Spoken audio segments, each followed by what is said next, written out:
Deux villages provençaux, Fontaine de Vaucluse et Saint-Véran, se disputent pour déterminer qui a connu la fin du dragon que les légendes appellent la Coulobre. Je suis Louis Brache et vous écoutez Légendes de France. Et aujourd'hui, nous poursuivons notre nouvelle série autour des dragons de nos provinces de France. Avant de commencer, je vous invite à noter ou à liker le podcast si l'émission vous plaît. Ça aide beaucoup au référencement de l'émission et à ce que ces histoires touchent le plus grand nombre.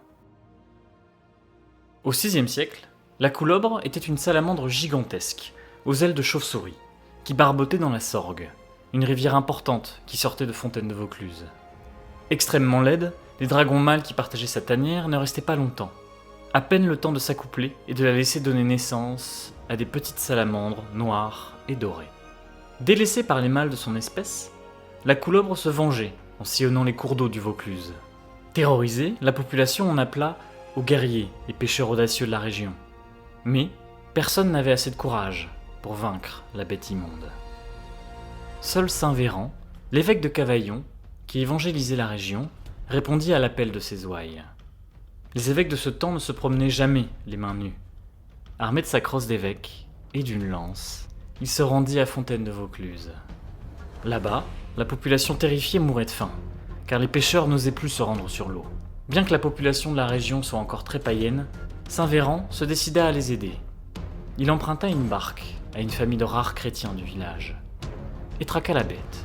Dieu le guida jusqu'à une falaise paisible, où il s'aperçut que l'ombre n'en était pas vraiment une. Cette tache noire, titanesque, sur la roche et qui plongeait dans l'eau n'était rien d'autre que le corps immense de la Coulobre.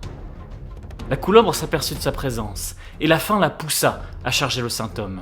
Elle fut stoppée net dans sa charge par un cri de Saint-Véran, qui fut accompagné d'un grand signe de croix avec sa crosse. Tétanisée, la Coulobre grogna sous la pression puissante d'une main invisible. Saint-Véran rangea sa barque près du corps hideux et perça son flanc de sa lance, teintant l'onde azur du sang du dragon. La bête hurla et rua, sa queue frappant la falaise et faisant pleuvoir de la roche sur l'évêque. Mais ce dernier en sortit indemne, alors que la Coulobre était secouée par ses derniers soubresauts d'agonie.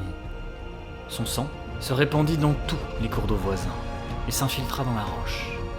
C'est du sang de la Coulobre que proviendrait l'ocre si caractéristique du Roussillon. C'est ici que les versions divergent. Une première version imagine Saint-Véran enchaînant le cadavre du dragon à sa barque jusqu'à son retour triomphal à Fontaine de Vaucluse. Il va sans dire que toute la population se convertit au christianisme le jour même. Et où la Coulobre est encore visible, le corps changé en pierre. Une autre légende raconte que dans un sursaut de frayeur, le dragon, blessé, se serait envolé pour finalement s'écraser dans les Alpes, près du village de Saint-Véran, où une statue commémorant l'événement y aurait été érigée. Allez savoir qui, de Saint-Véran ou Fontaine de Vaucluse, a raison. Merci à tous d'avoir écouté cet épisode.